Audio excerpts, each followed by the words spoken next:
এটা কোনো এক সময়ের কথা। একটি শেয়াল ভুলবশত একটি নগরীতে প্রবেশ করে এবং সে সেখানে হঠাৎ ধোপাদের পাড়ায় প্রবেশ করে।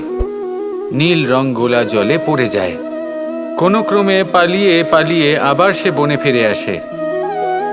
অন্য সব প্রাণীরা ওকে দেখে আর ভয়ভীত হয়ে পড়ে। তখন সেই শেয়াল ফন্দি এঁটে সবাইকে বলল যে আমি হলাম দেবদূত আর তোমাদের সকলকে রক্ষা করতে এসেছি। সবাই ওর কথা মেনেও নিল। প্রত্যেক দিন ওকে ধনধান্য খাবার এইসব প্রদান করতে লাগলো। তারপরে এমন একটি রাত এলো যেদিন দূরে কোথাও কিছু শেয়ালের দল তাকে ডাকতে শুরু করলো। আর তখন এই শেয়াল নিজেকে আটকেই রাখতে পারল না। সেও ঠিক শেয়ালের মতোই ডাকতে শুরু করলো। সকলে সেটা শুনতেও পেলেন এবং সকলে এটা বুঝতেও পেরে গেলেন যে এ হলো একটা ভণ্ড। সেই জন্য জীবনে কখনো ছলনা করবেন না।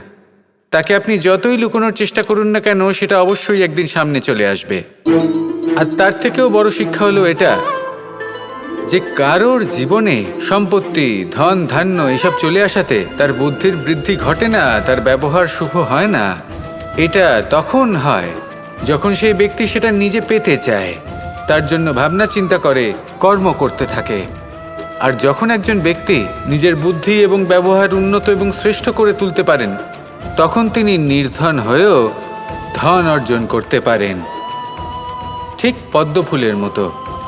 একটি পদ্মফুল কিন্তু জন্ম নেয় পাকের মধ্যে।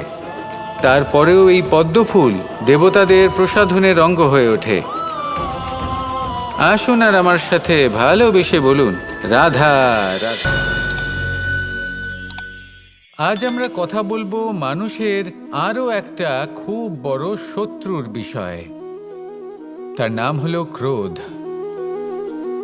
এই ক্রোধ হলো একটি জ্বলন্ত কয়লার মতো, যেটা প্রজ্বলিত করে আপনি যার দিকেই ছুঁড়ে মারুন না কেন, সবার আগে কিন্তু আপনারই হাত পুড়ে যাবে। কিন্তু কখনো কখনো এই জীবনে রাগ দেখানোটাও খুব অবশ্যম্ভাবী হয়ে পড়ে। যেমন ধরুন, যদি আমরা কথা বলি সেই ক্রোধের, যা আসে যখন আপনি ধর্মকে রক্ষা করছেন, অধর্মের বিরুদ্ধাচরণ করছেন, সত্যের হয়ে রুখে দাঁড়াচ্ছেন, মাতৃভূমির মঙ্গলের কথা ভেবে চলেছেন, নিজের প্রিয়জনদের মঙ্গলের বিষয় ভেবে চলেছেন, তখন ক্রোধের জন্ম হওয়া খুবই স্বাভাবিক আর কোনোভাবেই অনুচিত নয়। কিন্তু যদি তখনও আপনার মনে ক্রোধ জন্ম না নেয়, তাহলে এর অর্থ হলো যে আপনি কোথাও না কোথাও দুর্বল।